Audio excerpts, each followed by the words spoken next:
side of it, the whole thing. What is I know where home, the opposite side of home is. I don't know what the exact opposite side of the globe from here is.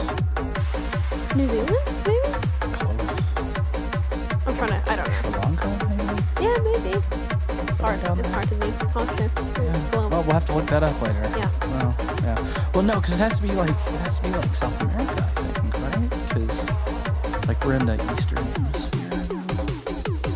I think we're going down a hole now. Now we're going down a rabbit hole. Somewhere. Probably ocean would be my guess. Very, sounds very. terrible. Yeah.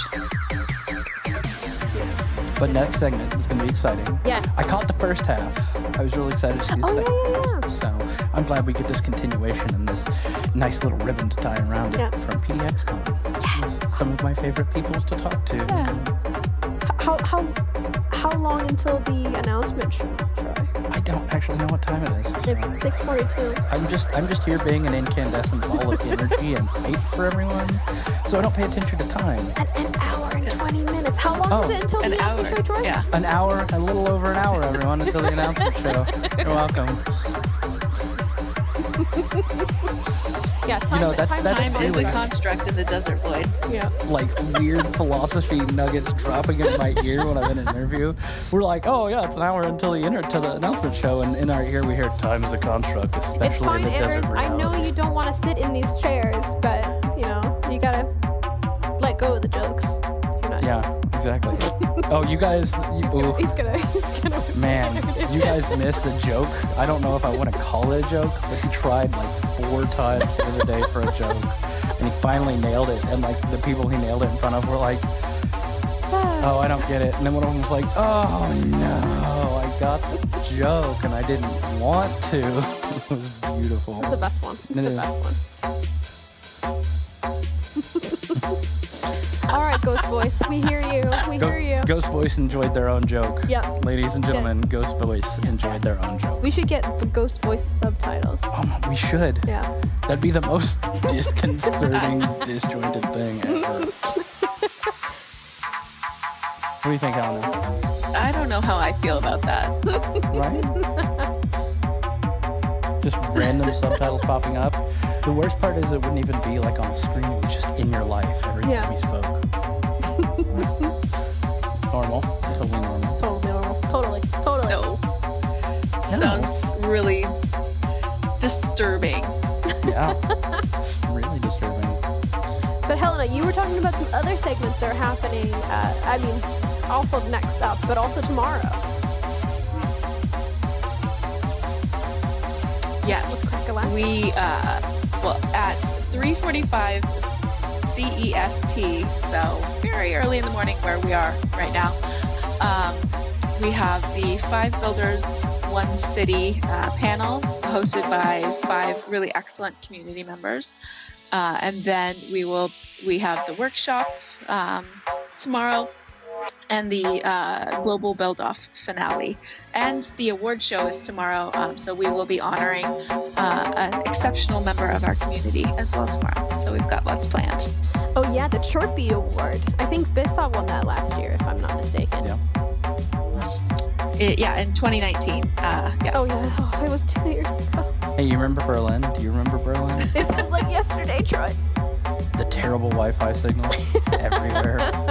The like 6-foot thick walls in that place. It was amazing though. It was such a the ambiance was great. The Wi-Fi signal, not so much.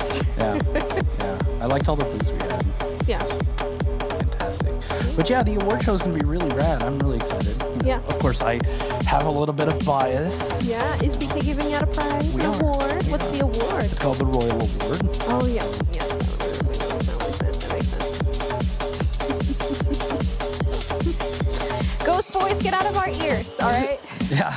Get out of our ears. Who's hosting the award show? Thank you. Ghost Voice to the screen. We're not getting pushed over by the Ghost Voice. If he wants to say something, he gets to come in here. Ghost Voice would like us to tell you about our hosts for the award show, which is going to be Paula, myself, and Daria. So it's going to be super cool. I'm really biased because I'm in it, but what can you do, right? Well, you should be biased for yourself. Yeah. It's good. Self-confidence, I don't know about that. But, oh, well. All right. What do we show now? The Discord? Do you want to show the Discord? We do need to talk about the Discord. Yes. Yeah. If you haven't joined the Discord, you totally should. It's if you're like, you know, wanting to like just chat with other people about PDXCON in a more organized forum than just one giant thing of text, you should go to the Discord. It has tons of channels where you can read just about your favorite game, or you know, keep a track with multiple ones if you know can have that many chats open at the same time. More than one layer of attention. Yeah, Got it. I am a very one layer person. Ask her about how many hours she has in cities. I'm not even answering it now because you teased me about it earlier. It's gonna keep happening. But yes, you can also set alerts so you can get announcements from your favorite games. So you can pick and choose what games you want alerts for.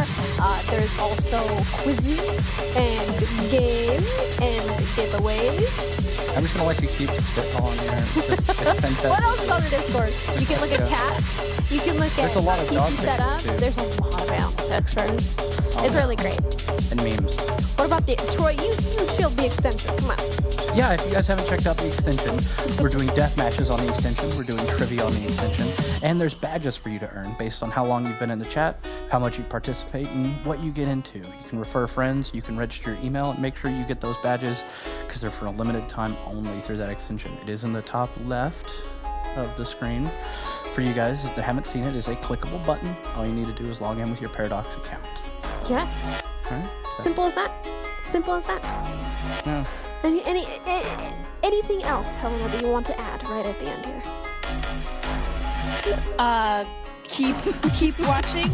Keep being awesome, community, because you are, and pop some popcorn because we've got the Talk Cities to me too, and then later on the announcement show. Lots of fun stuff. Thank you, Elena. Thank you, Bye. Troy. Thank you for having me. All right, Talk Cities to me is coming up next. See you there. Bye.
And welcome to PDXCON Remixed and Talk to Me Part 2.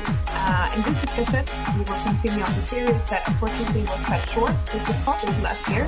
And here we let our creators talk about city design and their own inspiration when building cities in real life and in game. So this time, based on your feedback, we travel across the world through the speed of internet to find 3 different creators from 3 different time zones in pretty vastly different areas of the world as well. So we have Imperial Jedi from Canada. Hello. And then we have Reputation L from China. Hello. And then we have Palpatine 601 from New Zealand. Hello. Kia ora. Good evening. Ah, nice. I hope you're well. We are super excited to have you on board. My biggest concern is how is the Jedi and the Sith coming along in this group? We're working together nicely, I hope. Mm-hmm. We're maybe on the same side in this case. All right. Yeah, good to hear. Yeah. I'm not going to take up too much of your time here. The floor is yours, obviously. But I would love to start this whole conversation and discussion by getting to know you guys better, what you do in the community and what cities you are from this region. So maybe you can start with that? Sure. Yeah, so I'm Imperial Jedi. There's a Star Wars fan. My name's Will. I'm Canadian. And so I used to live in Toronto, Canada, which is one of the bigger cities. And just last month, I actually moved to little old Langford on Vancouver Island. And where I used to live was 2 million plus people, and where I live now is like 30,000 people. So the difference, absolutely wild when it comes to city stuff. And then in regards to city stuff for the community, I do a weekly stream, and I do a lot of tutorial and like starter style city stuff for City Skylines over on YouTube. Cool. That's awesome. And what about you, Ben? Palpatine? So I'm Ben, or Palpatine001, because I'm quite affectionately known in the community for the Senate for short. The Senate. The Senate himself. So I've been an avid urban simulator player since the days of SimCity 2000, so going right back and all the way through to City Skylines. I use City Skylines today at Twitch, Tuesdays, Wednesdays, Thursdays my time here in Auckland, New Zealand. But I use City Skylines as also as a work tool in my line of work. So I'm an urban planner in real life here in Auckland, and so I can use it as a communication tool. But I also use it in Twitch as just casual playthrough, but also to teach people the concepts of urban planning. And the one thing that hangs them up always, left-hand traffic. Oh yeah, oh my god, yeah. Yep. But hey, Jedi, I bet, hey, if I can get a couple of you guys using roundabouts, I've achieved my mission. I like it with that. Yep. Cool. And what about you, Henry? Yep, I'm like Chinese for like, I live in Beijing for all the times, but like this year I'm going to move to New York because like I got my admissions to NYU. So, yep, like so Nice. I was like that is my dream place. A lot of buildings, a lot of tall buildings. The architecture there is very fantastic. Yep, I've been making like city skyline videos for about 2 years almost, and I just create some videos about like mainly about Chinese cities and Japanese cities, stuff like that. So yeah, and I also create some workshop contents, like some art and stuff like that. Yep, that's all. Yep. Nice. So, you coming from so different kind of areas in the world, can you see a trend where you live, for example, in Japan and China? Do you have like any kind of trends you see in the city planning? How that looks there? So the trends, I guess, like the cities, like I think it's getting closer and closer. A lot of things are adding together. Usually in the past, like for example, the commercial zones, residential zones, or even the industrial zone is separated in the different part of the cities. But today, like mainly in China and Japan, I can see the trends that are like, for example, the commercial zone, the malls, and some apartments, stuff like that. Is coming together is to integrate into one. It's a mixed use zone. So yeah, it's a mixed use zone. So this is like I guess a trend now for especially. Yeah. What about you guys? So planning city building in New Zealand is going through a bit of a renaissance period at the moment. Since the 1960s, we followed North America, where you've got your small city centre and then all your single-use suburbs with your big box shopping malls, Yep. and that connected by your 4- and 6-lane highways going everywhere. Over the last decade or so, we've done, and this isn't work, so we're going through a bit of a rebirth, as Henry said, going back towards mixed use, back more to compact living, and just trying to find our feet again with things that doesn't revolve around the car. And of course, we have that friction there between what we've been used to and what we're trying to achieve now, especially in the days of the Paris Accords kicking through. Yeah, I feel like going forward, walkability score is so important these days. And transit as well. And this is where I use City Skylines to teach my fellow peers about aspects of urban planning where they can see it visually. So I might say traffic or transit hierarchy now might seem double Dutch or gobbledygook, but when I run through it in a standard stream, people understand, well, this is why you don't put residential on a big 6-lane road, and this is why you don't put your trucks down a little tiny road, and they can understand this one of the great things about cities is it's just a great communication tool. You will. Yeah, so it's so interesting. Like, the difference in the cities where I live now is so mind-boggling. And like where I live in the Pacific Northwest now is an earthquake zone. So we have an entirely different set of rules for height, densities, like spacing. Over here, there's so many more hills. We have older trees. It's kind of weird. There's a lot of bureaucratic red tape as a result of where I am. And then in Toronto before, it's just like wide open flatness. You get fields you just buy and build a whole new suburb. So, yeah. You're pretty much very, very different. You're pretty much like our capital, Wellington, which is in the centre of the country. It's very earthquake prone, so they're very strictly regulated by regulations, but they're all predicting one day the big one will hit. Oh yeah, that's what they're saying here. Yeah. So same situation with the capital. Yeah, as a result of this, though, on the island itself, like getting a house is very, very challenging, and so the vacancy rate is usually less than 10%. Yeah, the housing crisis, as we call it. Mm-hmm. Do you see like any effects of natural disasters in your city planning, Henry, like in Japan and China? Some troubles, like I think trouble is like some of the trend in China and currently is like overpopulation is causing problems of pollution. You know, a lot of factories just open up in the part of the city. But yeah, it's not been solved for. Yes, we have the solutions, but the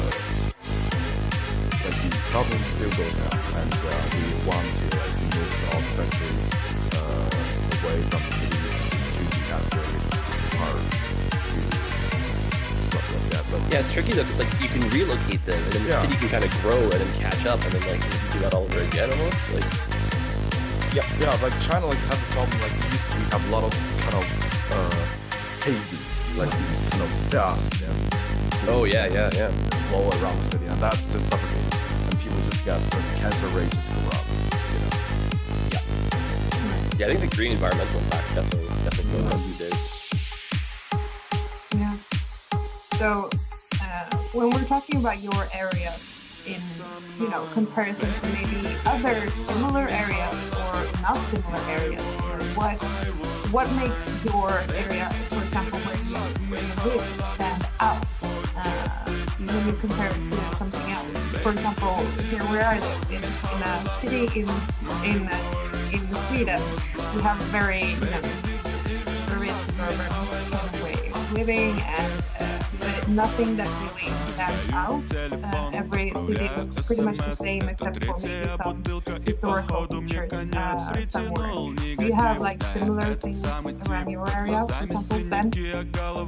So with Auckland, we're on an isthmus, so we've got the Tasman Sea on one side and the Pacific Ocean on the other, and our narrowest point's only 1 kilometre apart. Can you imagine trying to funnel all your people and all your goods between that little narrow strip?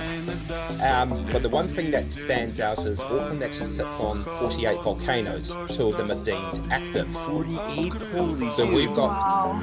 So we've got 48 volcanoes in the city. 2 of them are deemed active or dormant, and so you can imagine our civil defence planning around if one of those 2 go back up, what will happen to the city. So it's one of the unique features Auckland has is all our volcanoes. Wonderful places to stand on, not so wonderful if one of them goes back up. Yeah. But we don't suffer from quakes.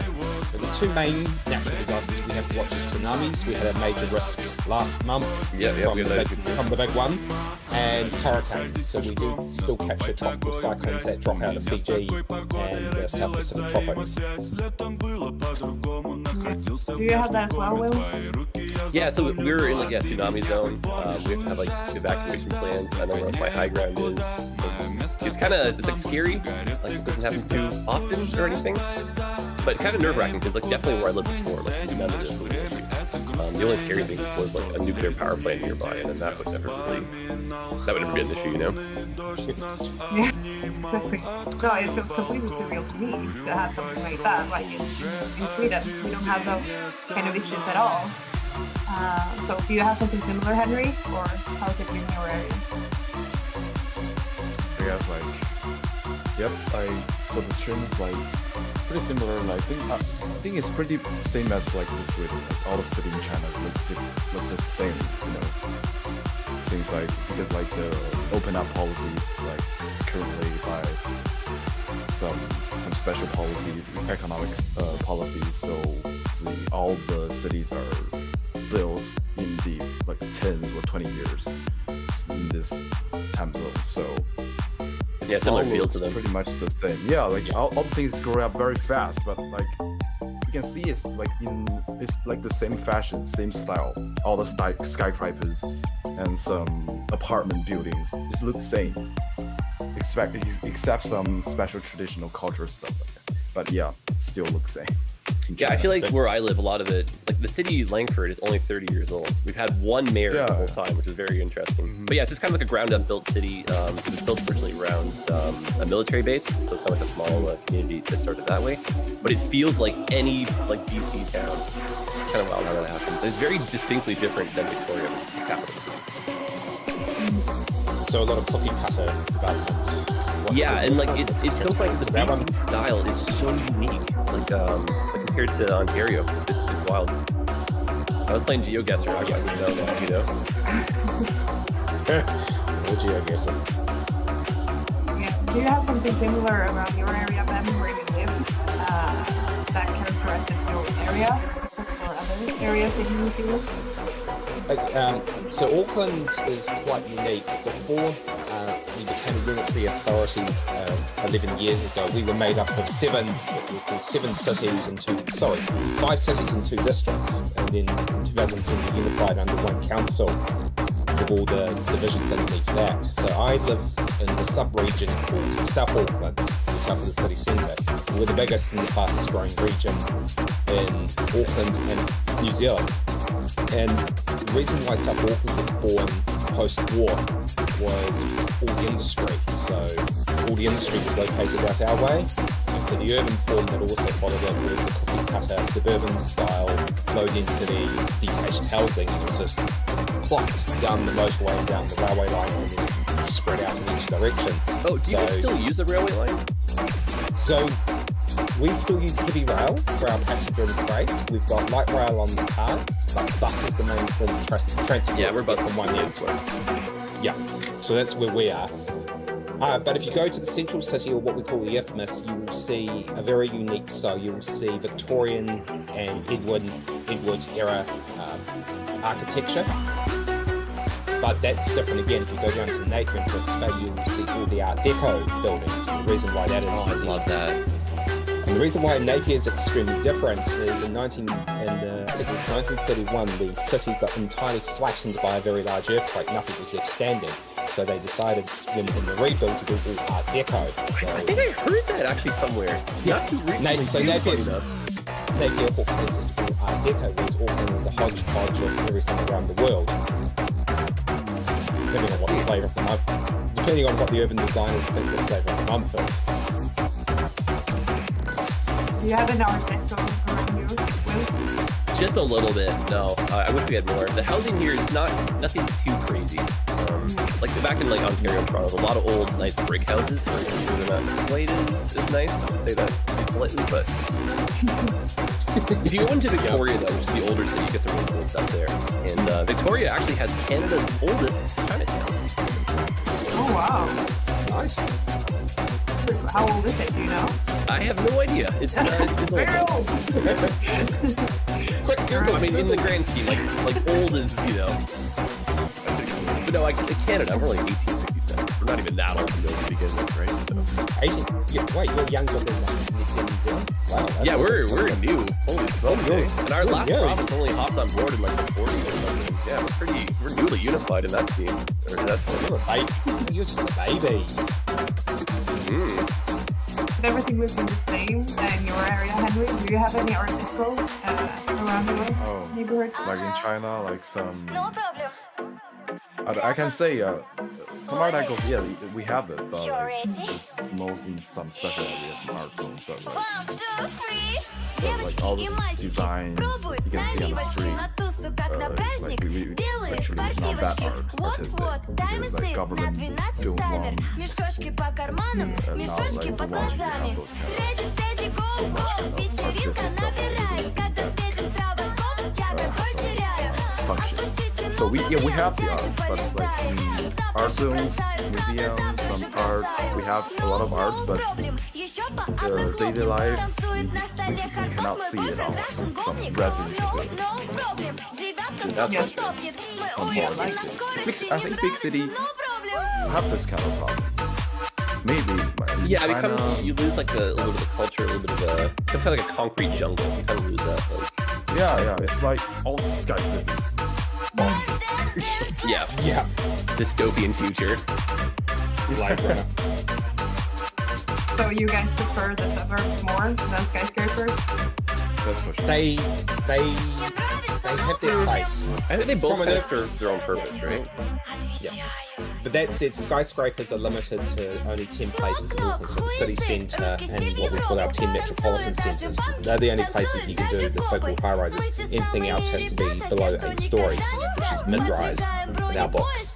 So yeah, it's limited, so you couldn't do a whole big map. You couldn't, put it this way, you can't go Coruscant level of skyscraper. Our planning would forbid it quite quickly. In my city, I think the tallest building is 6 stories. So it's, yeah, we're tiny in terms of density. We're spread out. We have a lot of hills, but it's not very tall buildings. Yeah, it's just China, China, guys, like we have a lot of population, so there's a lot of tall residential buildings, like apartment line out in the city. Dude, the amount of cities in China that have over 1 million people, that is mind-blowingly cool. Yeah, that's too much. It's TV, but yeah. Yeah, speaking of population, by the way, do you see, how that affects we were talking about, transportation for like buses. I guess buses isn't really the thing you use maybe in China. Do you have maybe other transportation that are more common? So in the past, for like the time, people don't have that kind of money. They don't have the money to buy the car. But nowadays, people are buying a lot of cars, North America. But yeah, be fast. So Dude, it's amazing. because love to travel. it's amazing. Just like Very jealous of that. people just Very now, jealous.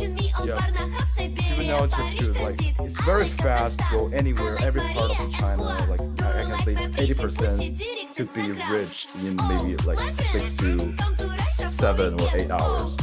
So it's very fast. Wow. It's very fast and it's very comfortable and stuff like that. Yeah, is it always on time? Because we always have problems with trains. Every train is always late. Is it like a joke here? Are you always on time in China, or have you Train, typically say train is on time. It's not like plane, just delayed every time. Train is still like punctuate in China. Yeah.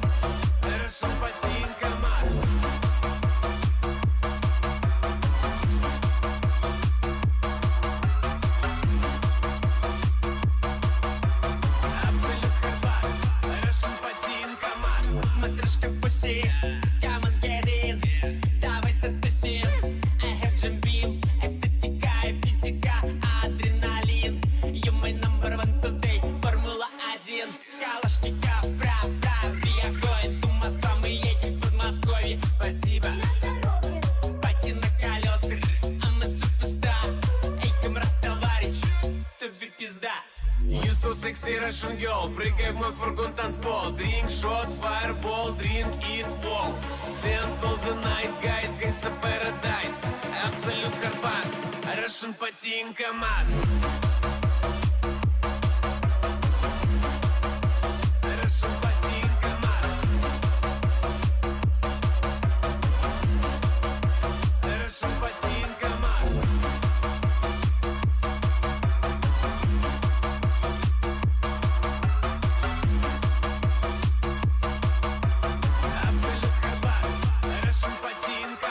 Жесткий бас, да злая музыка, лады, бэхи, мессы, трусики, прямо по снегу летит.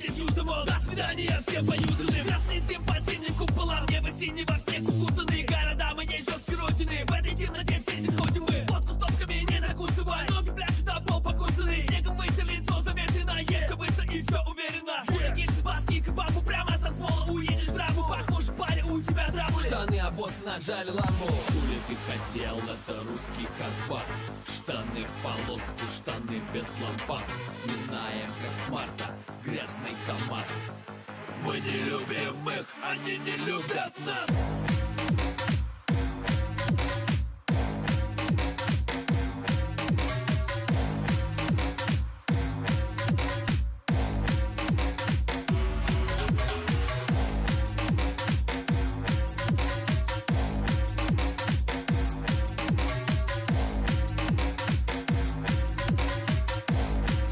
Это русский хостайл.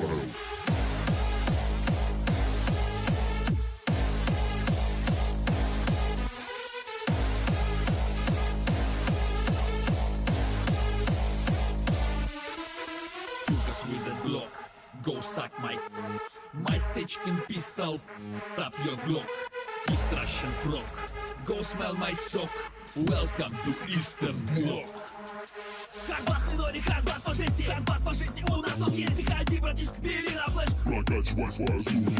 Наш гетерей в каждому району. Ты чувствуешь, это своя пена. Как ветер в подворотне поет, подсаживает он на измену. По снегу где-то машина следом. Картаны разрезая ткань ночи, окутывая холодным светом. И страхом корешок обесточен. Прокинуть дядю точила, скрылась, пульсируя динамично самому. Так каждый день это здесь бывает. Наш пол улицы, время ада. Хули ты хотел, это русский Карпас. Штаны в полоску, штаны без лампас. Сминаем, как смарта, грязный КамАЗ. Мы не любим их, они не любят нас.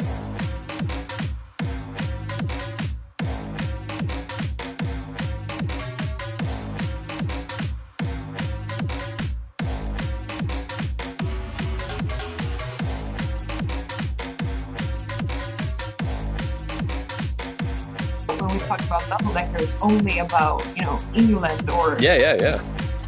very iconic transportation things. But yeah, they're everywhere. They're multiple. Yep. But talking about, you know, we've been talking a lot about the real world and everything that city looks like in the real world. But, you know, we also, of course, want to talk about your creations, you know, what you do in City Skylines. But when it comes to, you know, architecture and city planning, both in real life, but also when you create cities yourself, you know, what do you get inspired by when you create something, and what doesn't inspire you at all? If you want to start, Henry, that would be super interesting. Yeah. So, I mean, the Chinese cities, and I just make my cities compared to the main Japanese cities. So, like, you know, like city in Japan is a very, it's close to each other. Yeah, like densely packed. Stick to each other. Very high density. So you can see that they can build things on, like, for example, they can build a mall on subway stations where they can build something. Yeah, the use of space is so smart. It's so efficient. So yeah, efficient. That's a good word, efficient. I heard they can. The word is called TOD, the transported oriented development. So Big thing in Tokyo, and it's a big inspiration for a lot of work. Yeah, so it's very high efficient. The city is high efficient.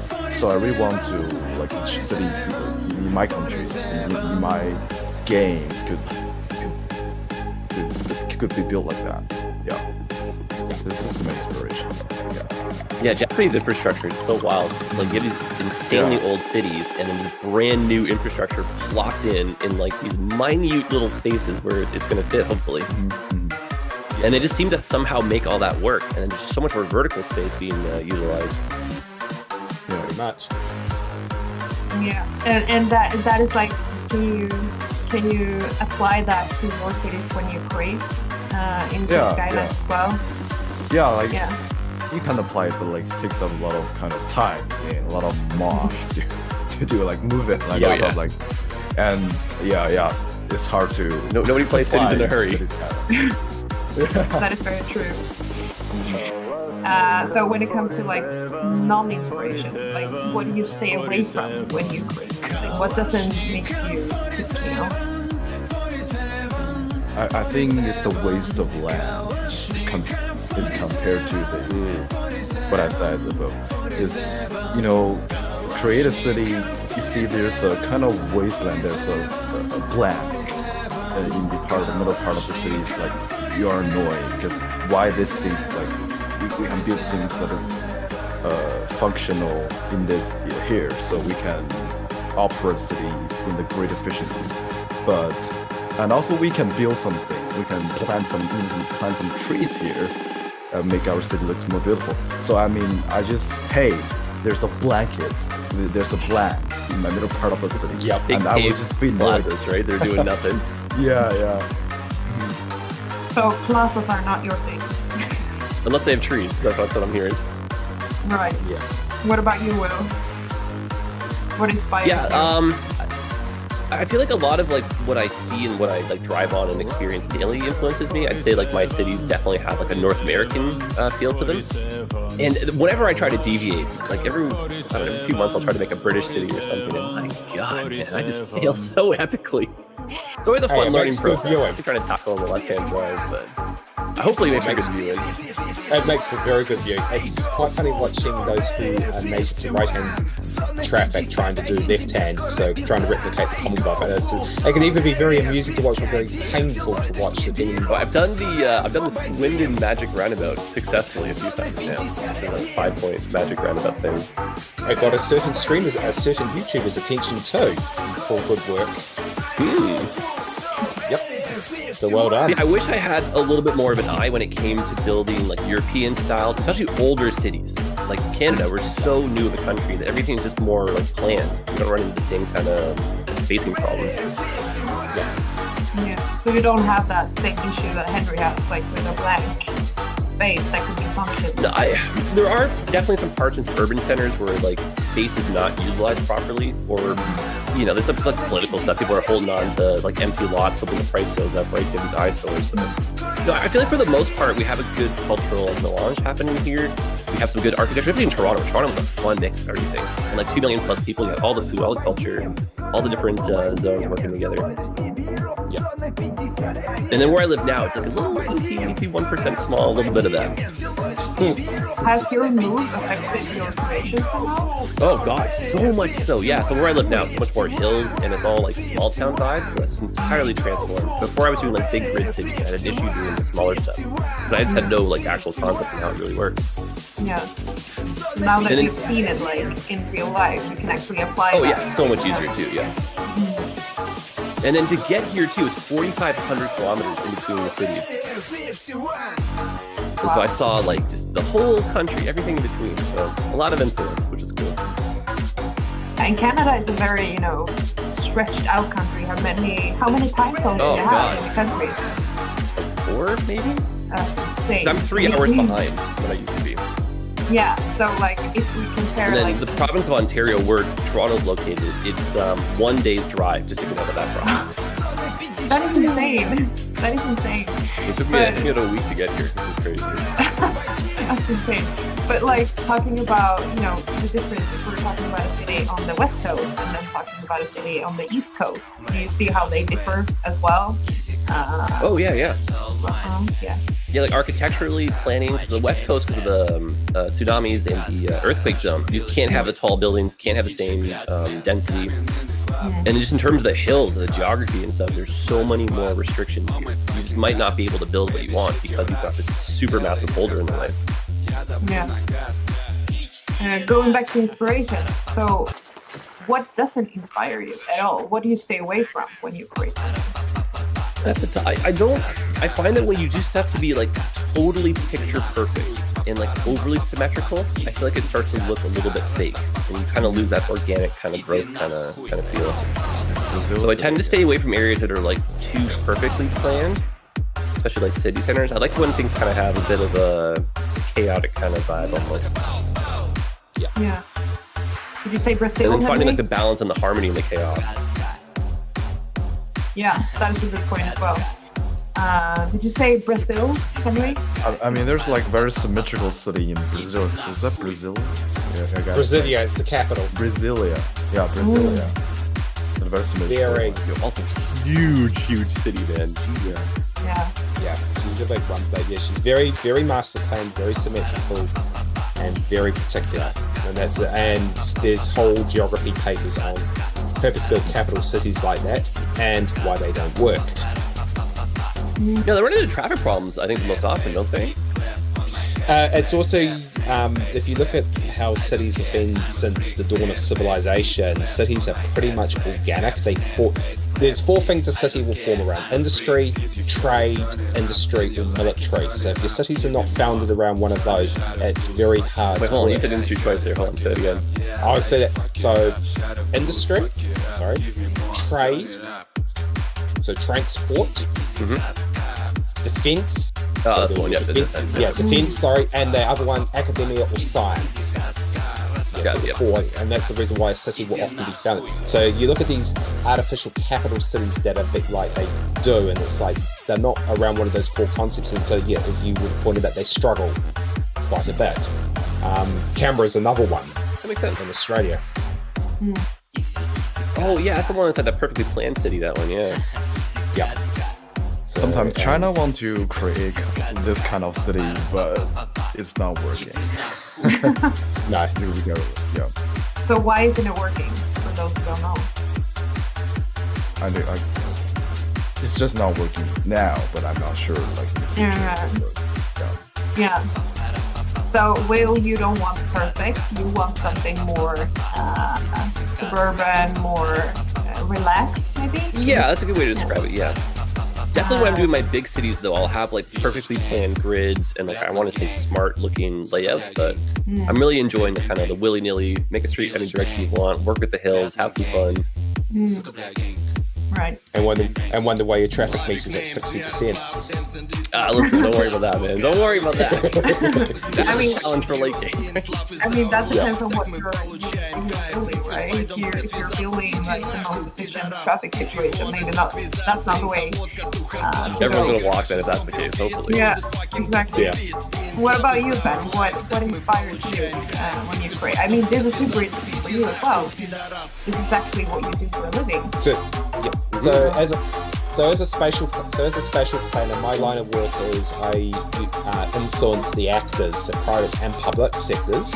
So I influence their behaviours, which then influences the spatial form. So the spatial form means what the city will look like, and vice versa, using the spatial form to influence behaviour. So if I am trying to get a lot of mixed use in one area, the behaviour I'm trying to influence is everyone will walk or bike everywhere rather than use the car as they might have done 20 years ago, where you had your housing here, your mall here, your work here, and the only way you could get to it was a motorway. So what inspires me, so when I do my City Skylines playthroughs, I do mixed reality, so I blend the virtual and real world together into Twitch and YouTube videos. So I blend the best and worst of both worlds. Yeah, you're good, man. You got a good organic look here. Yeah, so this goes right back to the SimCity 4 days, the Simtropolis days. You had two... Oh my god, Simtropolis! I have not heard that, dude, in ages. Sorry. That's where my name comes from. So this name's 18 years old. My screen name. It's an old name. So there was 2 lines of thought. Plottable, where you plopped everything down in perfection, or organic, where you just used the zones, and it was basically one step away from absolute chaos, which is what most cities are. And that transferred through into City Skyline. So when I load the map and it's modded, I'll have a basic idea of what I want, a basic end goal, and then I'll work my way towards it. But there are 5 common themes that I will always run through any of my city builds. First one is left-hand traffic. Second one is I do what's called the urban island geography, which we'll cover in a minute. The third one is the rush hour mod, or the real-time mod is enabled. So the real-time mod means it simulates the 2 peak hours, it simulates the weekend, and it simulates nighttime. So I'm sure your CPU loves that. Yeah, my CPU just dies every time I mention it. So what happens there, as we know with the base game, you just basically see the days, the months, and the years roll by. Real time drops it down to hourly. It drops it right down to real time.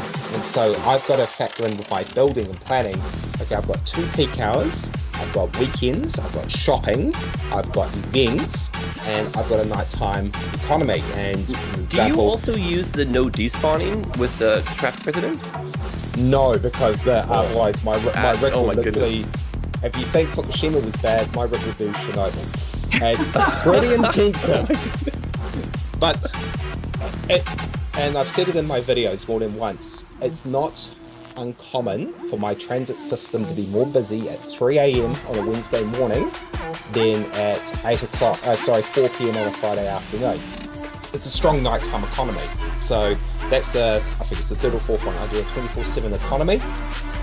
Nice. And then the last one I do is transit-orientated developments, as Henry mentioned earlier, and I always use the European themes as the base mode. So I put all that together, and it creates for some very organic, but also some very rich and chaotic play, which is how most cities are. It's a lot of things. It's a lot of things. And my land use can be efficient. Some days it's not efficient. So between industry and the main city, you'll see a lot of blank land, just as you do in real cities, because you have that's often an area in transition. So, sure, yeah. And so that happens. So that's translated out. But the one thing that does not inspire me is I can be lazy with interchanges and motorways. You'll see other streamers and content creators who spend a week. Love them highways. Yep. Love them. Who will do these massive 8 to 12 lane highways. Oh yes, give it to me. On these collectors, express, all of it. Let's go. Yep. And what do? I click the roundabout tool, and I set the 3-lane roundabout, plop it down, 4 ramps done, 30 seconds later. I'm sorry, I could be. I call it efficiency. Others call it vandalism.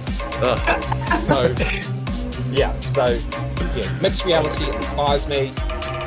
Interchanges and 12-lane highways do not, because I always focus around transit-orientated developments, and so that's a winning plan in the long run, anyway. Yeah, and so what an urban island is you have your city centre, and then you use the City Skylines district tool to create all these semi-independent islands that you can do your local stuff in, and then it's all connected up to the transit system, so you can still move from one side to the other. Yeah, it's like a series of self-sufficient neighborhoods almost. Semi-self-sufficient, so you're still reliant on industry, and you're still reliant on, say, a city centre or a metro centre. And for those who are wondering, yes, the highways are still there, it's just not a dominant feature in my playthrough. So the intercity highway will always be there, but the main roads are my 4-laners with bus lanes and light rail. Right. Cool. Yeah.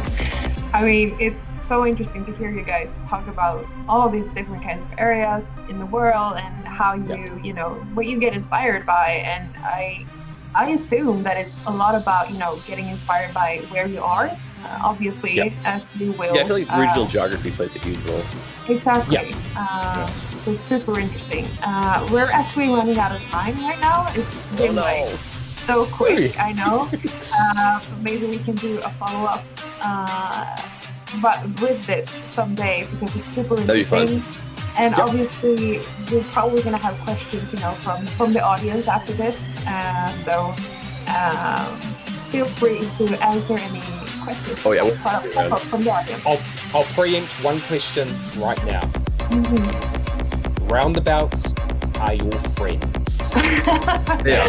Fundamentally, they are. They are your friends. The game is strong on the island. They're definitely converting a lot, so I'm on board with that. All right. Yeah. Fair enough. We'll end on that. Roundabouts are your friends. Thank you, everyone. That's a good one. Thank you. Yeah, thank you, Henry. Thank you, Will, and thank you, Beth, for joining. And Thank you for having us. Talk to this one. All right, over to you, Mom.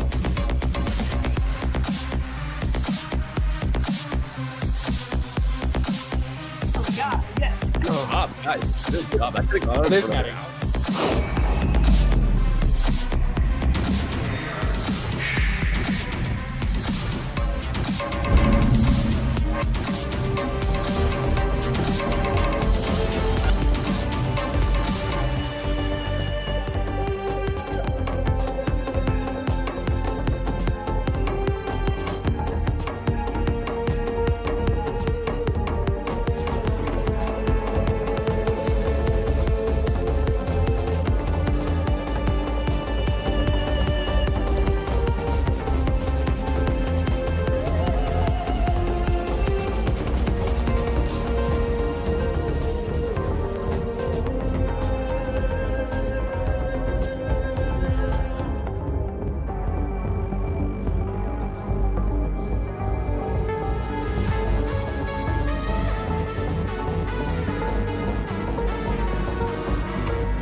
Oh my god, Troy. I know, another segment with me. I know you're tired of me. I was more oh my godding the fact that the next thing up is the announcement show. Is that exciting? Are we supposed to be excited for that? I mean, I guess. Are we announcing stuff? Why would it be called the announcement show if we weren't announcing things? Yeah, I guess so. I guess that makes sense. Nothing big or important, though. Definitely no. Totally. Anything. Totally. I mean, it's not like we teased stuff at Paradox Insider or anything. Right. What was it you said then? I don't know. Something about some kind PDS of Studios game from PDS. Yeah. I don't know. No idea what it could be. Yeah. Could be anything. It's a mystery. Could be anything. Mystery. Yeah. I mean, So what do we talk about now for like 30 minutes while people go crazy 30 about minutes? Speculations? Yeah. 30 entire minutes? 30 it doesn't go live until 8. You mean 30 minutes where everyone at home gets to sit and suffer and deal with us talking before the announcement show? I can see right now all of the resident sleepers in chat. I could see the chat. I can literally, it's burned into my retinas how wild the chat is going right now. Somebody's probably saying, who cares? Somebody's probably saying, I don't want to see these people. Somebody's probably Start the announcement show now, Yeah. all caps, get timed out by Moonbot. Timed out. I'm gonna bet. I'm gonna take a wager here. How many chats do you think got timed out by Moonbot as soon as this segment started and it wasn't announcements? A lot. Like at least 2. I'm saying at least 50. Like from the about 2 to a million. 2 to a million. It's in there somewhere. Nice tight window there we got going on. No. No. As big as possible. I always want to be right, and if it's one of those numbers, then I'm right. Right. Yes. Right. Right. Right. Right. This is torture here from me. I want to see the announcement show too. So we started off today. Yes. PDXCON. Mm-hmm. We talked to Eva. We talked to HR. Mm-hmm. Talked about making careers in games. Yes. You had to deal with me yammering at my buddies from the team. Yes. It was fun. Got some good influencers. Yeah. We saw Daniel doing an absolute just bang up job. They did too well. They finished too well. too They early. did. It was amazing. They did a stellar job. They did really, really good. What was after that? Surviving the aftermath. No, we skipped one. Didn't we? Yeah, Surviving Mars recap and Surviving the Aftermath recaps. There's 2 of them. We got to talk to the guys at all of our other studios. Yeah. Got some good FaceTime with them and Elizabeth. Yeah, and then the art panel. The art panel was Surviving the Aftermath. Exactly. I learned art. That was stuff. fantastic. I really loved seeing all those. Yeah. You got to see entirely too much of me. Yes. Yep. See what else? We had Empire Sin. We had 2 Empire Sins. 2 Empire Sins. I was going to say, and then we had the cosplay and dressing for the 1930s. Right. That was really fun. Yeah, and if you haven't, pause. Oh, pausing. Pause. Pin in Time it. out. If you haven't, you should totally check out the contest that Empire Sin are currently holding for their cosplay. Yeah. You can win $8,000 worth of Razer peripherals, which is, I don't even know how big that shipment would be. It sounds ginormous. At least 2 boxes. At least 2 one mouse. At least 1 box. Maybe bordering on 3 boxes. Yeah. That's basically just make your best sort of 1920s, little jazzy cosplay.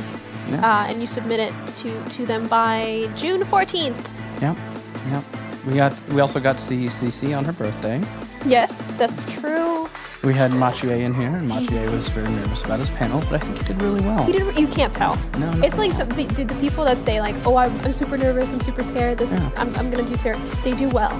It's a really good rule that the more nervous somebody is, the better they're going to do. Yeah, and I know that this is in there right now, and I can. Yeah. Probably gonna get yelled at by unders about this probably, right now. So, probably. Yeah, I'm ready for it. And then what else did we have? We had the cities. Yes. Yeah. The city stuff. We had the continuation of the roundtable discussion. Yes. That was really fun. It's always interesting to hear like how different people think about everybody knows the one concept, but you can think about it from like different point of view. You can like a thing varying amounts depending on how you do stuff. Everyone is a subject expert in a certain subject matter. Yes. And it's always interesting to see when those disciplines overlap, especially with like cities, because there's so much that goes into the making of City Skylines. Yeah. And there's so much content that's put out every single time we have an update, every time there's a pack of anything, anytime there's the slightest glimmer of there might be something new for cities, the entire community just comes together and just knocks it out of the park. So it's always interesting to see those community content creators step up, because cities, I like to. Are you having issues over there? My ear's falling off. Oh no, your ear's falling. I got it. Oh, My ears, Okay. my ears are very small and it doesn't fit the little. That's true. You just got to stick through your glass. I keep telling you. I know. And we'll listen I need to more it. tape. I obviously think that the CK3 community is the best community because we are, but Because we are. Because all right. we All right, I'll fight you on it.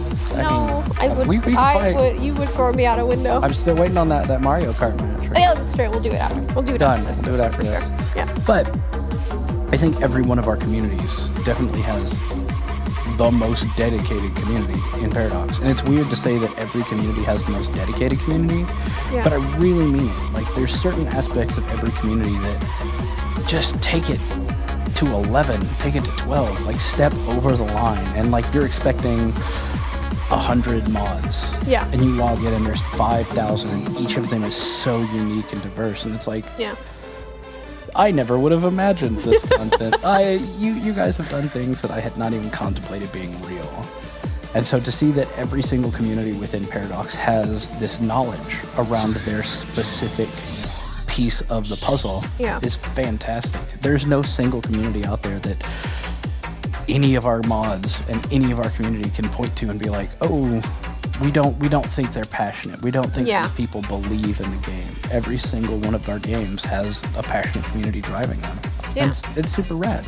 There's always a nerd for every game. Yeah. And a game for every nerd. Exactly. My God, that was a really good saying. Whoa, I should put that on a Poetic. t-shirt. Oh well. It's Maybe stolen get it. now. Maybe get it on a placard at your desk.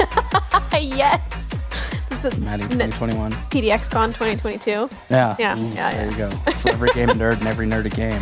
Oh no, that's so It's your political platform now. For Oh, the no. company. What's gonna happen now? I only think of these big brain things when I'm not trying. Right? As soon as I actually try to brainstorm like good ideas, It's because I'm here. nothing happens. Oh yeah, are you the lucky charm I am. or the cause? I am the lucky charm. Oh okay, yeah, that does sound better. My mother always joked that I'm the luckiest man alive. It's just never good luck. Yeah. That's true, because you Yeah. didn't think of it, I did, so Yeah, exactly. it works. I'm super lucky that I'm in the same room while you think of this. Well, okay, yeah, all right, See? sure. Still bad shoes, but somehow they're still alive. Well, But I'm lucky enough to witness the purple alien shoes today. So oh wow, so cool. just checking the angle in the camera.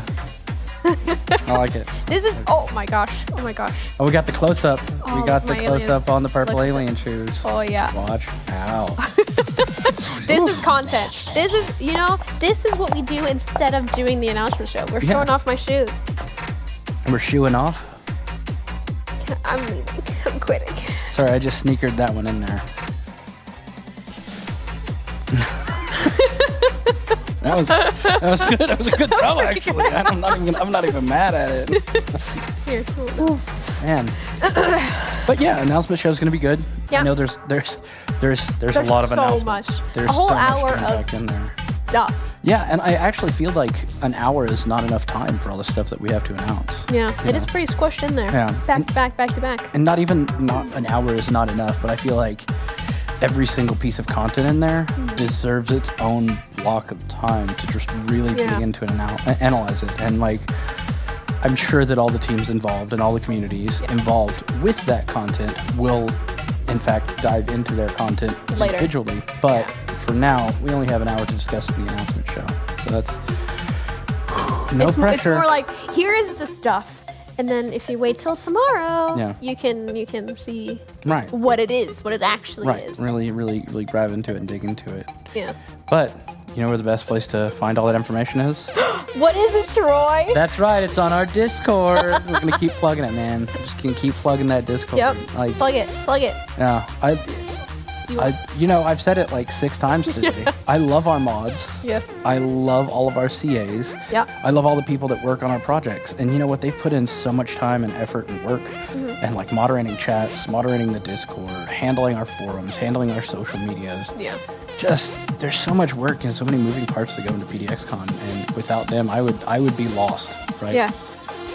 Yes. Like, I've been handling so much high-level stuff for the past 2.5 weeks that, like, I really feel bad that, like, my ambassadors, my poor Lenny and my poor Fawn, my rock stars, my little potatoes, they've really just stepped up, you know, and handled and it's not even Slack. It's like I'm just so high level right now, handling all of PDXCon. Yeah. That, like, the day-to-day stuff that's necessary.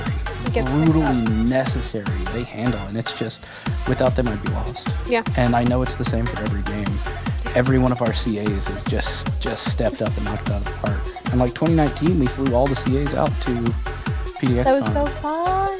Because I was a CA at the time, and it was so much fun. And it was deserved. Yeah. It was definitely deserved. Like, you guys don't realize how much the day-to-day operations, everybody out in the community, not you, obviously, but like everybody out in the community definitely doesn't really realize that we have our ambassadors that literally carry us on their backs. Community managers and community developers are handling all this high level, putting the pins in place, but like actually picking the entire weight of the game up and moving it forward as those ambassadors. Yeah.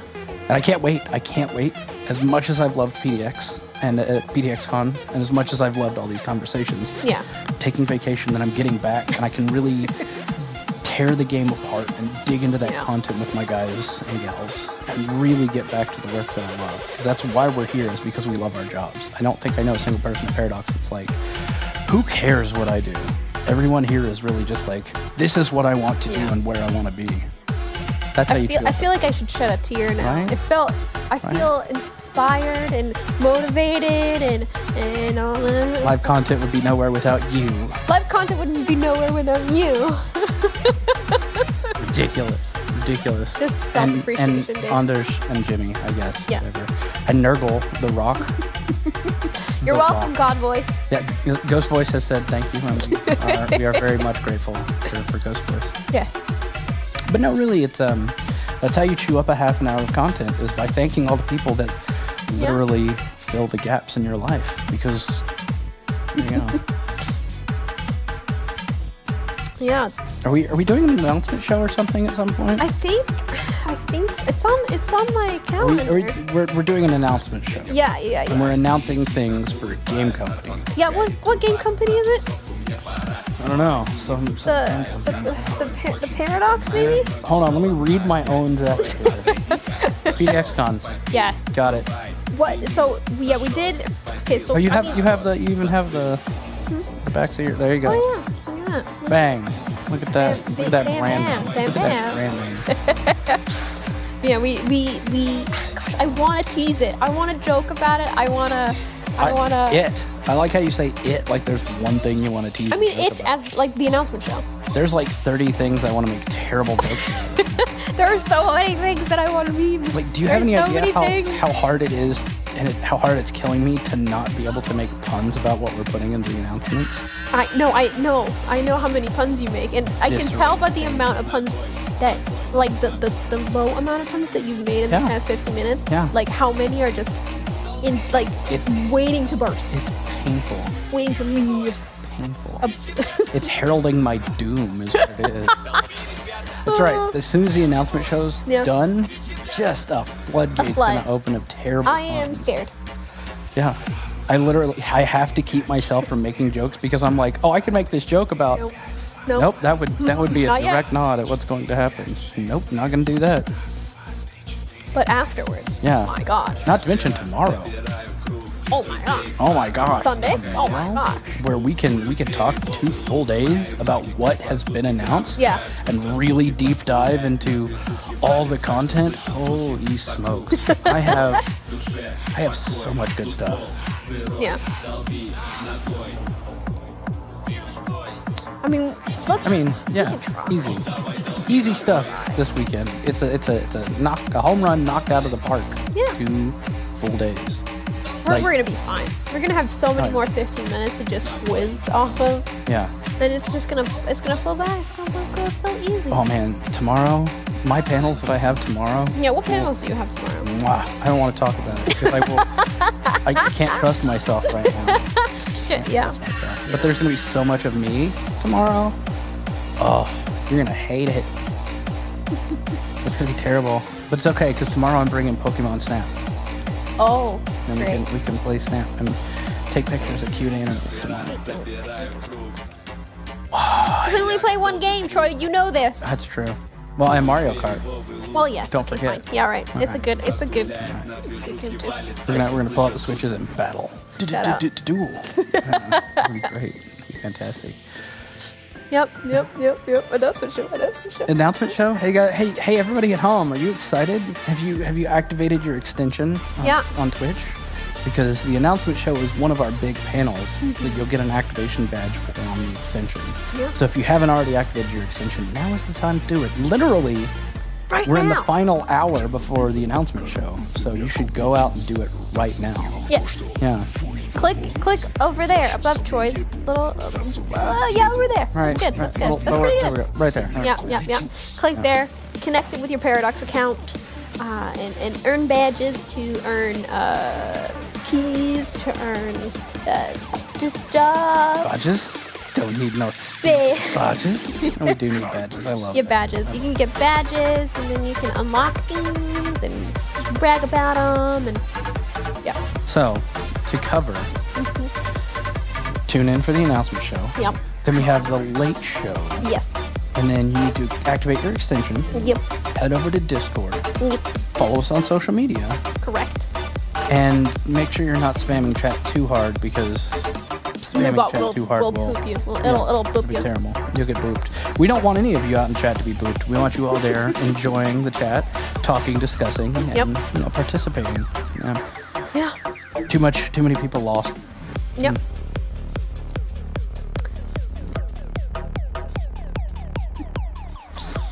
So there's like what, five panels after the announcements? I think it's Four? 4, yeah. Four? 4. One of mine. Yes, I one think of I yours. have a panel this evening. Though. Yeah. And There's one also secret one. the secret one. The secret one. The secret panel. Right after the announcement. Woo-wee! Well, not right after. I'll be back yes, right it's after. true. We'll be back. Talking to you. And then the secret panel. Yes.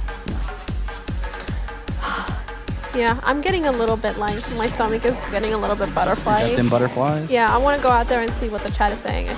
Yeah, chat's probably exploding right now. Chat's actually probably having a full-blown aneurysm right now. Yeah, maybe.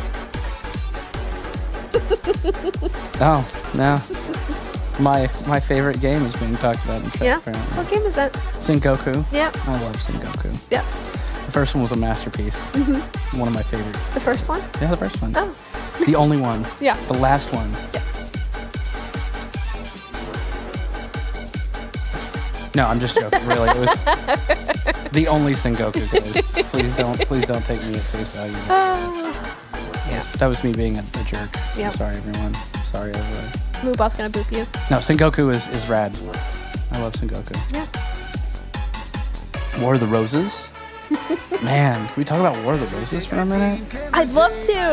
No? I love Yeah. the 15th century You know, I actually do have. history. I actually do have the collector's edition War of the Roses. They had a wooden sword and a wooden shield. They were there. Still in my house in Texas, up above the fireplace. I just right now understood that you were not actually talking about history in a game. Yeah, I mean it's both. It can be both. You know that, right? Yes. Like we I have do not know the game. I only know political grand strategy games.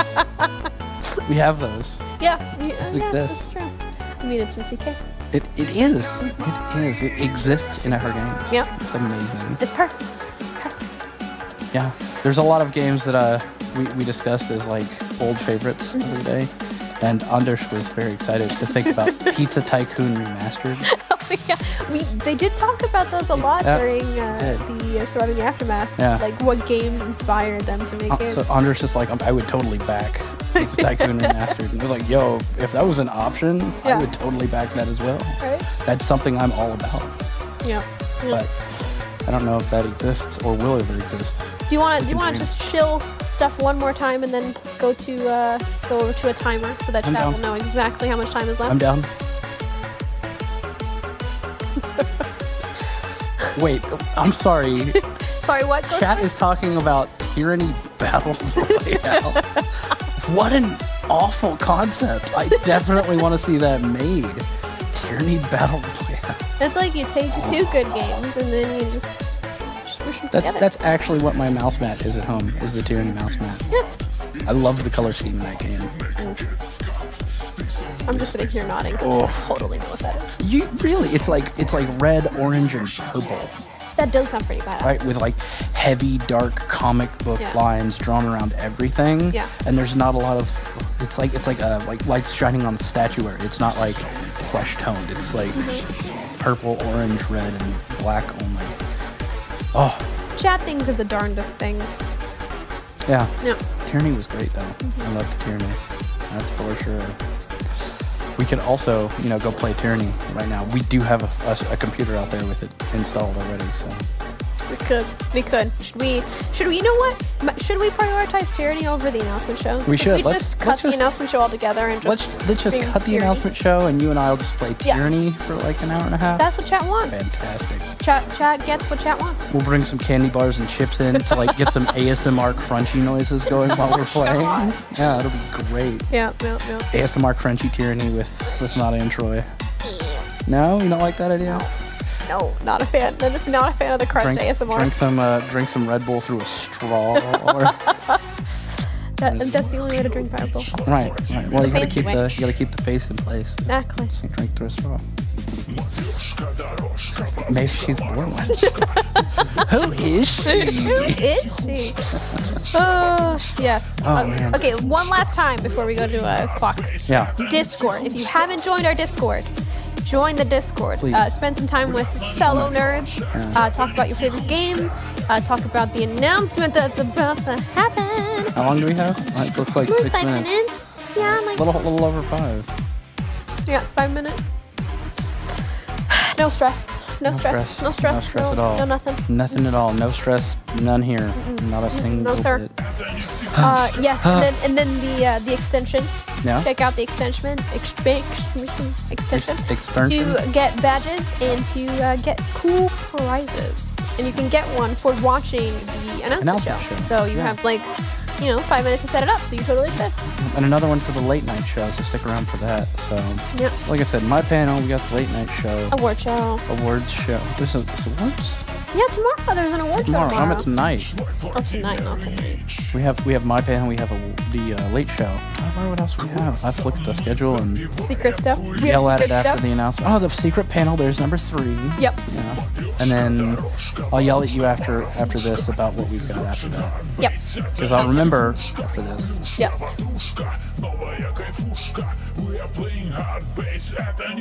Yes. I mean, after the announcement show, we'll go over all of the things that also just the things afterwards, obviously, and then also we'll reveal all of the secret events. 'Cause there's a few. There's a couple. Secret panel. Secret panel. Secret panel. It's gonna be great. It's gonna be rad. I'm so excited. So Discord extension, 4 panels after Yep. the announcement show. And then just revealing all the stuff. Yeah, revealing everything. I think that's pretty much it. Yeah, I don't have much else for you guys Yeah. at this point. Stay hydrated. Can we get everyone to stay hydrated? Yeah. Remember to stay hydrated.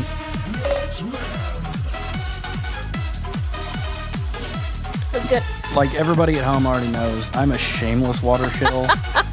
Please drink your water, everyone. For the love of all that's holy, drink your water. I can't stress this enough. Get up, stretch, Liquidate. walk around, take a break, go to the bathroom, come back, chug water like it's going out of style. Yep. Drink your electrolytes, kids. God, that was a good grandpa voice. You like that? Yeah. You like that? Good. It's good. Get your vitamins, your chewable vitamins in. Okay. What? Come on, No, man. I'm just slowly, spending more, just like every second, I think a brain cell just dies every time you make a real bad dad joke. Yeah? Yeah. Yeah. How are you even here? if I that's don't the know. case? I've made so many. My brain is putty. Yeah. My My brain is is punny. See what I did there? Wait. Oh, that was even better. I'm really getting really good at this. Buddy. Oh, man. What was that? Was that 3 minutes? Yeah. Oh. 3 minutes left. Guys, are you excited? I'm excited. Oh, I'm sorry. I'm getting word from my sponsor even. that we have 1 minute 50. No. Oh, no, that you got a little bit longer. Yeah. You got a we tiny have a little minute countdown. 50, Just to prepare stuff. Yeah. We gotta get Ebba ready. Right. Gotta get the powder. Yeah. Gotta get the face on. But it's gonna be really cool. Not that there's any excitement in the chat. No, Or the community absolutely at all. none. No, I don't know. Yeah. Chat would never No. be excited about an announcement show about games. Right? Right. I mean, I would say you guys to like go nuts in chat, but I'm sure you already. I don't are think it needs to be absolutely prompted. nuts. It's No. gonna happen by itself. But if you were saving anything for the last minute, yeah. this is the last minute. This is it. This is the final opportunity to just go to the bathroom, Yeah. get a drink, 1 minute. get some water. 1 minute left. Last minute before it. Yep. Please get water. You gotta Please, run. Please get water. Do you like a fun 1 minute stretch? Yeah. Just to prepare your body for the shock that is gonna be the announcement. Gotta get the full body touch the toes. Oh god, my back is actually really. I've been sitting in Yeah, the chair all you day, have been dude. sitting in that chair a long time. Oh gosh. Yep. Not Boy, excited. are or you anything. ready? I'm ready. I'm so ready, and I hope everybody at home is ready because, it's gonna be so much fun. We've worked so hard on this. It's finally happening. much effort into We it. can make the jokes soon, Troll. So many jokes are gonna happen, guys. It's not even that fun. And, we're gonna make so many jokes that are just gonna lose flavor. Yeah. At the end of it. Immediately. It's like that piece of cheap gum you get at the grocery store. Yeah. Well, Troy, thanks for being here this I can't last wait. little time. Yeah, it's been great, and we'll see you guys at the events and the announcements. Yeah. Have fun, everybody, and See you on we'll the other side. Yeah. What a joke.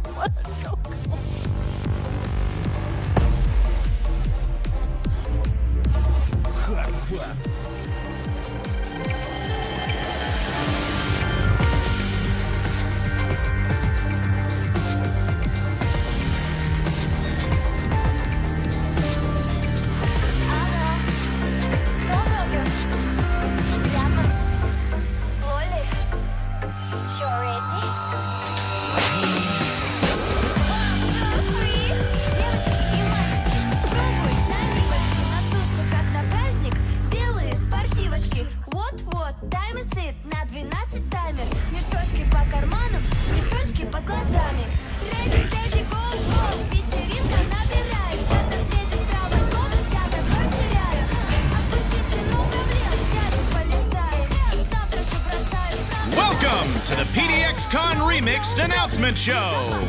Now entering the remix is your host for the evening, the CEO of Paradox Interactive, Ebba Ljungerud. Well, this is different. I wasn't sure what to expect from a digital PDXCon, but now when I'm here, actually maybe it's not that different. I mean, it's different in a few ways. First of all, you're not here. I miss the energy from you, the audience, but it's also different in a nice way. I get to leave my house. I get to actually put on some nice clothes, not just walk around in my ugly activewear all the time. It's certainly been a year. We launched CK3 in the middle of this. I can't believe we actually managed that.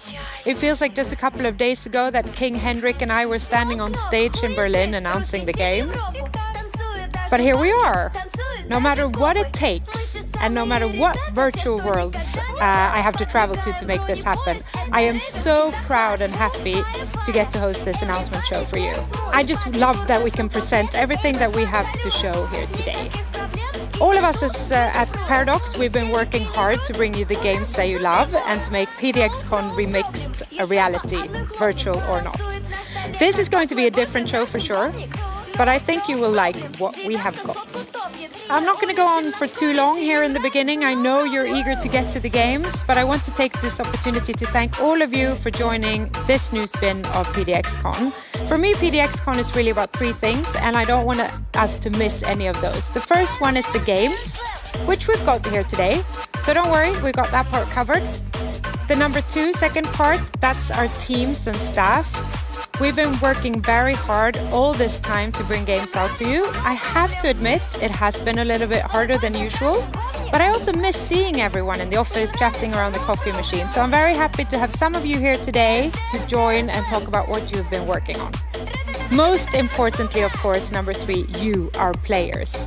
As I said, it's better to have you here in person, and you've told us that one of the main reasons you come to PDXCON is to meet with us. We feel exactly the same way, just to bounce ideas and discuss what's going on. It's so fantastic. I'm glad we're able to do this as a digital event, but I do want you all to know that my goal and my ambition is that we can go back to having a live and physical PDXCON as soon as possible. I can't wait to see you all there. So, narrator, announcement person, where are you? Are you still there? It's physically impossible for me to leave. Okay, that's very concerning. But let's get this show on the road. It's time to talk about what's coming next for Crusader Kings 3. Now entering the game director for Crusader Kings 3, welcome to the remix, Alexander Altner.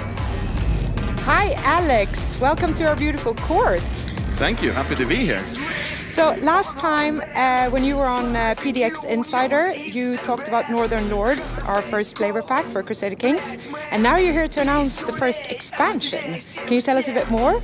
Absolutely. First, to recap, we have released the Ruler Designer, free for everyone who plays CK3. And as you mentioned, Northern Lords, where you got to experience life in Scandinavia and lots of Viking adventures.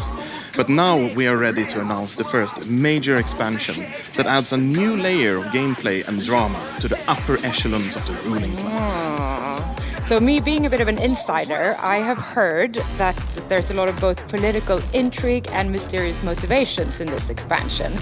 And we also have a trailer to show just how involved life in court can be.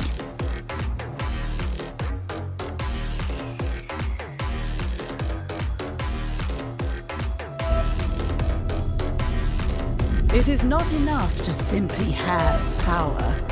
One must display it. This wedding does not merely represent the union of two mighty houses. It's a show of power.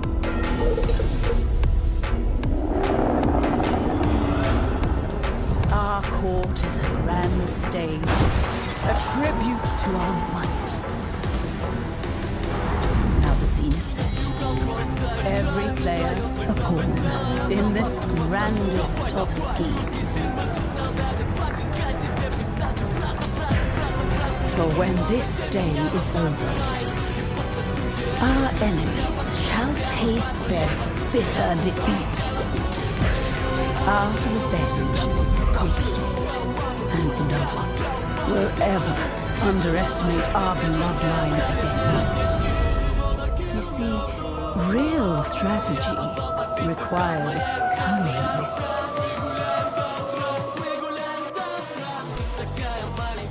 Wow, that's amazing. Indeed. So what is the most iconic image of a medieval ruler you can think of? This room, perhaps? Indeed. It's a ruler on their throne, surrounded by vassals and courtiers. This represents the grandeur of the monarch, how powerful they are, who they can surround themselves with. So you will be able to enter your own throne room and interact with numerous systems, all to further your own political power and agenda. There will be drama between courtiers, there will be exhibitions of wealth, and you will be able to deliver justice and much more.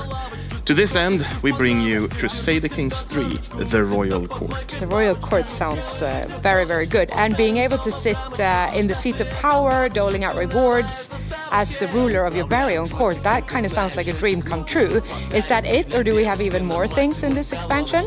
It is certainly part of it. So kings and emperors will have their own royal court. Their throne room. Yeah. And in that, they can decide to hold court, inviting the vassals of the realm to air their grievances and come with petitions. And this has major impacts on the realm. Okay. But there's more. So the royal court is the embodiment of your power and grandeur and royal majesty.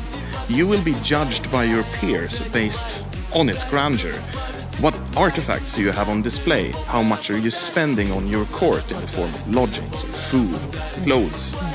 And the more you spend, the more interesting guests will want to visit your court. Okay, guests. That sounds very intriguing. Will the guests, will they impact the court in very big sweeping ways, or is it more minute changes that comes from this?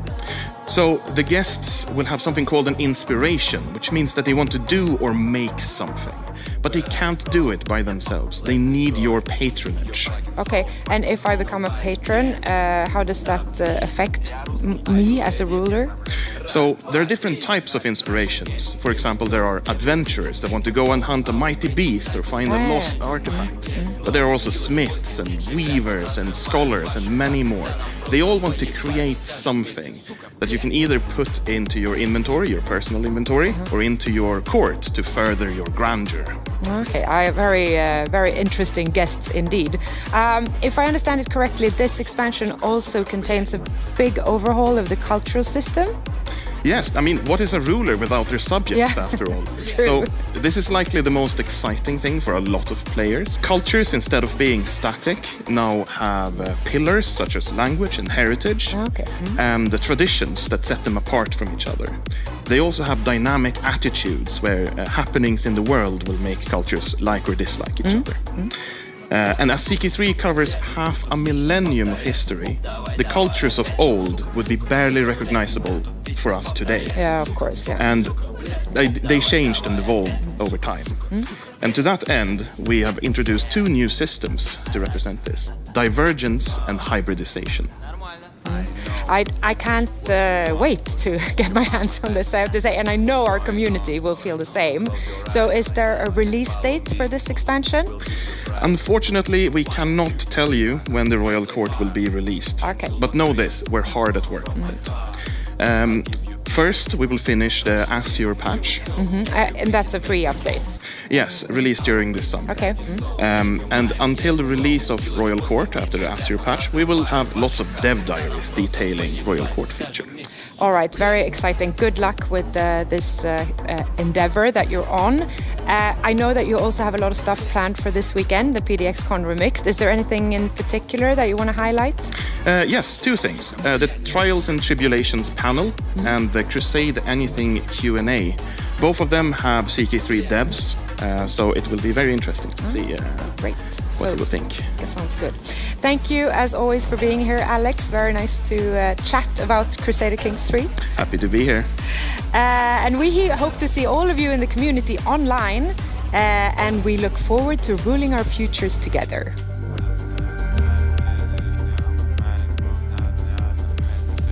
Now advancing hundreds of years into the future to the city of Chicago. Entering the remix is the CEO of Romero Games and the director of Empire of Sin, Brenda Romero. Brenda, hello. Welcome to our beautiful 20s Chicago. Well, it's wonderful to be here on the other side of this floating monitor. Well, welcome to the remix. How have you been? Busy. We have all been hustling lately on updates and the new stuff we put into Empire of Sin over the last few months. So our players have responded really well to changes like combat auto-resolve and the safe house changes and all the balancing and tweaks the team has done. Yeah, that's right. You mentioned at Paradox Insider that you're working on some really major changes. I have to say, I think this is one of the coolest things with our games, that when you think they're done and you think that there won't be any more additions, then the devs come back and they've done something completely new, and it's almost a new experience. Then if I were to tell you that we're about to make some more major updates to Empire of Sin, you'd enjoy that news? I think I would be okay with that, yes. Awesome. So where do I even start? I guess, first of all, you know we're 100% committed to making Empire of Sin as great as it be, both to improve what's already out there and add some new exciting things that you haven't seen before. So it's great that I get to confirm both of these today. And let's take a look at our next big update for starters, because we're making some major changes in what we call the Precinct update. Ah, nice. Tell me more. Sure. So one of the central features of the game we're working to update in the Precinct update is Empire Management. And to do this, we're introducing a new concept to Empire of Sin called, this won't be a surprise, precincts. So precincts allow you to manage your neighborhoods in large areas rather than worry about each individual building. So you can upgrade several rackets at once with global changes, and precincts also help you set up supply lines and create a defensible perimeter. Okay, so to me that sounds like a pretty substantial addition from a strategic point of view. Absolutely. Yeah. So this means you can cut off your rival supplies and take over a precinct or two between theirs. So we really think it's going to improve how Empire of Sin plays, both in strategy and in Empire Management once your turf starts to grow. So we're also proud to announce that Empire of Sin, with the Precinct update, is going to add a feature that makes Paradox players very, very happy. Okay, so that must be Sweden overpowered. I don't know how do you know these things. They set up an outpost in Chicago. Absolute confirmed. Actually, it is mod support. Ah, okay, well that's just as good. We love mods. In Sweden.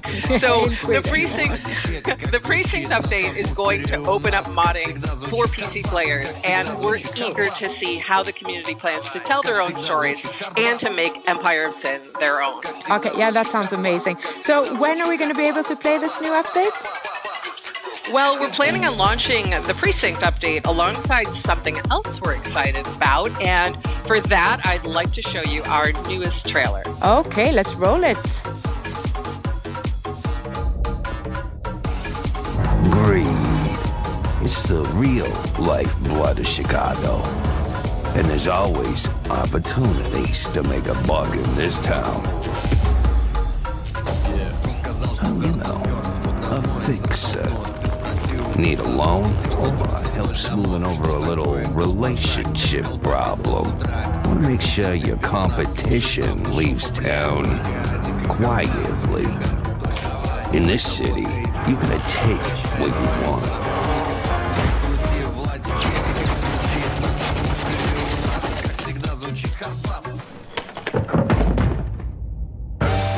Go ahead, make a move. Just remember, you better make it count.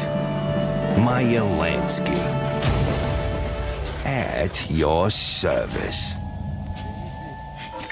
Yeah, so Make It Count is our first premium expansion for Empire of Sin, and it's going to bring a whiskey barrel of new content to the game. So the trailer's obviously just a tease, but soon we'll have much, much more to share with you. New missions, new items, new rackets, and more. So right now I want to introduce you to the game's new boss, Meyer Lansky. So Lansky was known as the mob's accountant.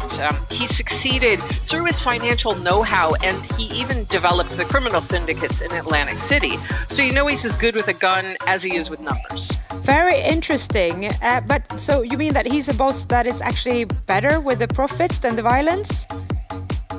Well, he's definitely very good at both. He offers some new choices on how you might take over Chicago, and he wouldn't be a proper Empire of Sin boss if he didn't also have some vicious combat moves. So he's definitely got more than one way to close the deal. Okay, Brenda, I really want to meet this guy. I also want to see the updates on all the other bosses. So tell me, when can we play this? Make It Count and the Precinct update are both planned to debut later this year. Okay, brilliant, Brenda. It's always a pleasure. Do you have anything else for our Empire of Sin fans that you want to share? Yeah, actually, plenty more. So we've got all kinds of panels this weekend that the Romero Games team is helping out with, and I am especially eager to chat with our fans during our Q&A tomorrow. All the details, of course, are on the PDX Remix schedule. They are indeed. Brenda, thank you so much. Always a pleasure to see you, and I hope to see you very soon again. There you have it. The first expansion and update coming for Empire of Sin later this year.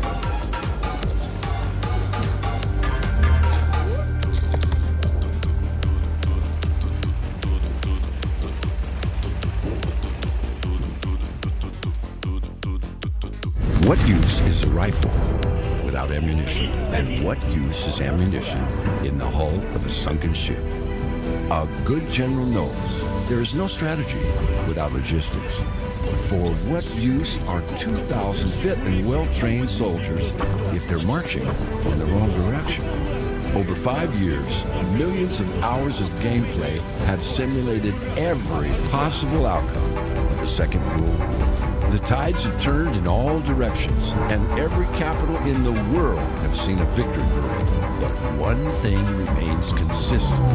Not one battle was ever won without the troops, the equipment, and the support being at the right place at the right time. On D-Day this year, we want to thank our players for 5 years of excellence. Looking ahead to future victories.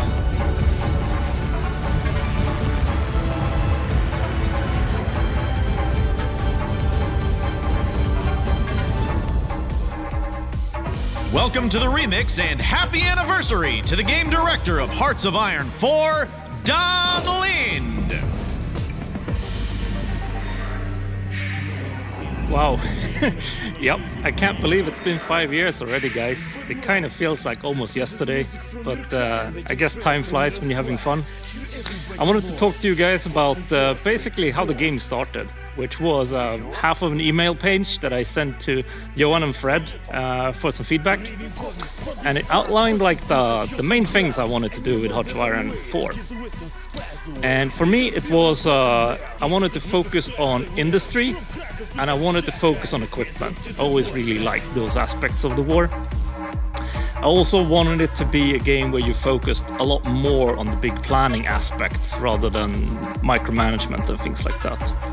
And also after the modding scene on HOI 3 didn't really take off, I wanted HOI 4 to be the Paradox game with the strongest, the best modding scene.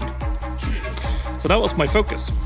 And thinking back a bit on development, I guess the only thing I really regret is the fact that we didn't get to use the whole marketing budget for Tank, because we did seriously talk about that, and I still haven't really given up hope. So maybe one day. It's been a pretty intense 5 years since release, and during that time we listened a lot, we updated a lot, and we focused on pretty much all of the aspects of World War II.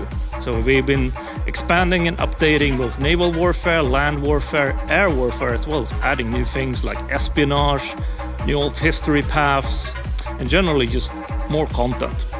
And also from a modding scene perspective, it is so big now. There's thousands of mods, there's a ton of really popular ones, and it's so great to see that, honestly. I still can't believe how big Hearts of Iron really has gotten, honestly, sometimes.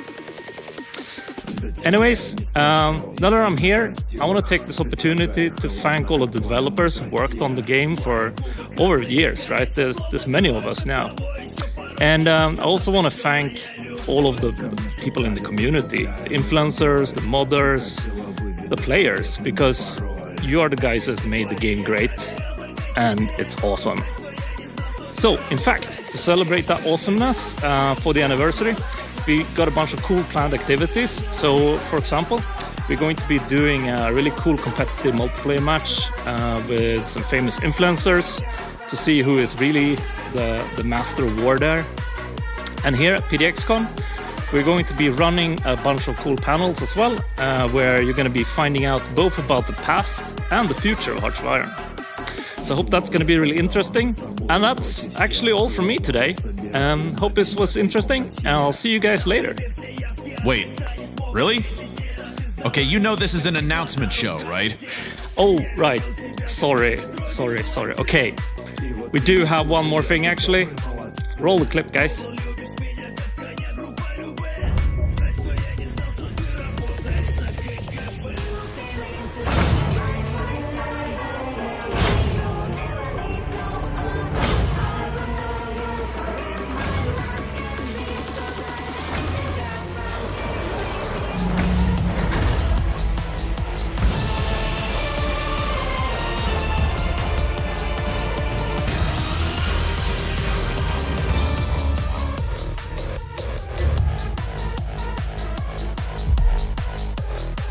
Alright, consider that a little teaser for No Step Back, the next expansion for Hearts of Iron 4. It's going to be focusing on the Soviet Union. It's going to be focusing on the Eastern Front. You're going to be able to design your own tanks. You're going to be able to modify your military in new cool ways. And it's a brand new supply system using trains and railroads as well. So if you guys want to know more about this, we actually have several panels and we'll be telling you guys a bit more details and cool stuff. So I hope I get to see you guys there.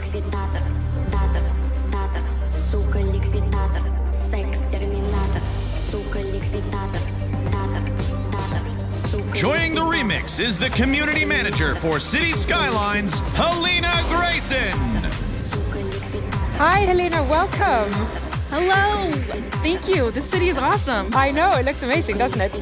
Great to have you here. Tell me what's going on with the cities these days. Any surprises? Yeah, actually, we do have some surprises. We have heard the community loud and clear. You want more content for City Skylines. So we're here to give it to you. We've reached out to 2 incredible content creators who have created 2 brand new content creator packs. Oh, cool. It's exciting news, I know, but why keep talking about it? Let's watch some videos. Oh, yeah.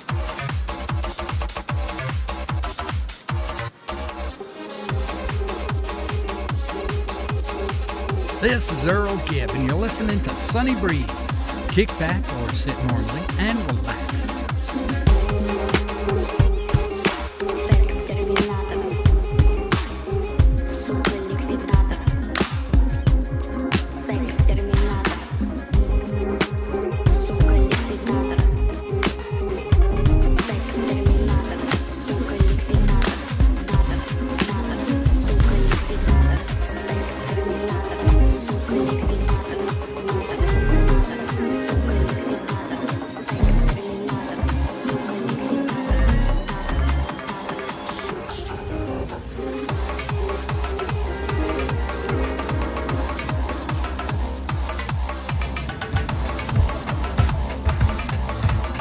This is Jane Ace. You're listening to Railhawk Radio.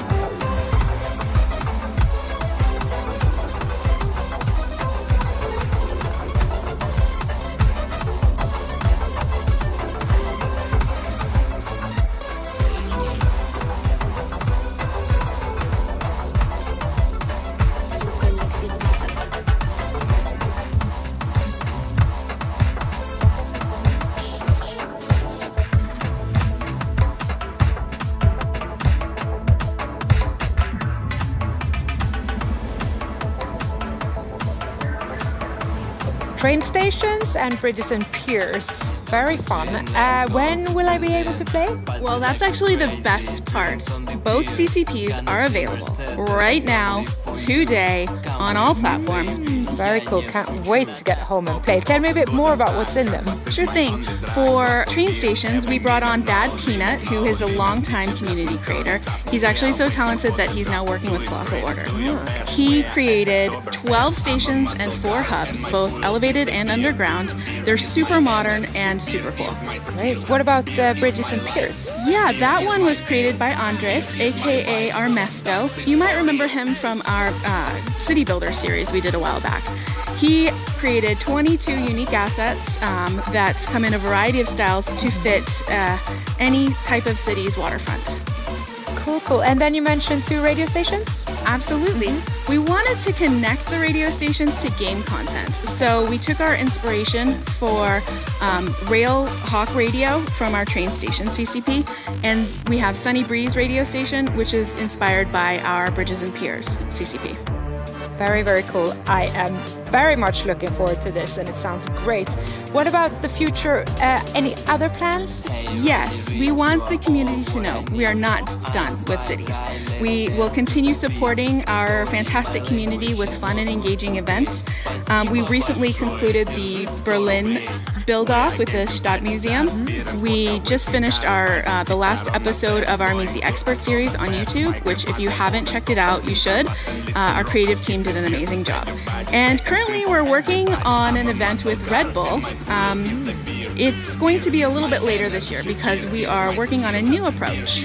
Okay, so is this the competition you were hinting about when we were preparing before? It is. We'll be inviting some creators to participate in challenges that we came up with. It should be pretty fun and interesting. Okay, cool. We'll check it out. And what about this weekend, PDXCON Remixed? What do you have planned? We have lots planned. I myself will be participating in our global build-off and the Where Are We live stream, but I'm also excited for the workshop on how to build assets, since we just worked on the CCPs, and I'm excited for the return of the Talk Cities to Me. Good stuff. Anything else you want to mention? Mostly I just want to say thank you from the entire City Skylines team.